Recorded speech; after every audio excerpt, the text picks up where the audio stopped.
ang nag-audition, kabilang na ang ilang sikat na mga awit.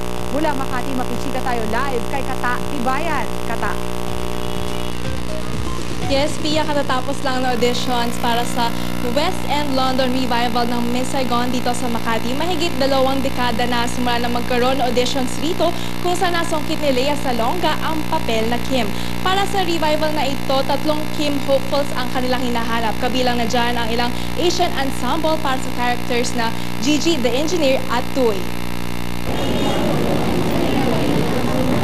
Simula alas 8 ng umaga, hindi na inalintana ng mga nagsisipag-audisyon ang init at haba ng pila.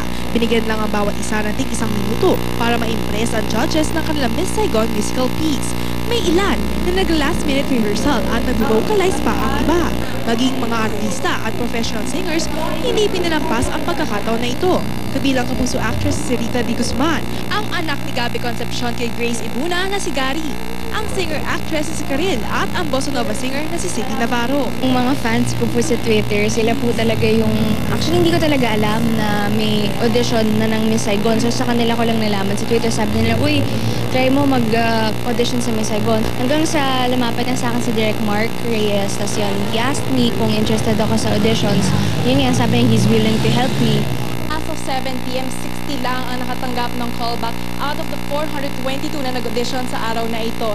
Kabilang na nakatanggap ng callback ay si OJ Mariano, kapuso actress natin na si Rita de Guzman, singer-actress si Karil. Ang magandang balita din dyan ay bukas ay mag-audition din si Rachel Ango. Babantayan natin yan at tatagal auditions hanggang Huwebes. At yan muna ang latest. Balik sa'yo, Pia.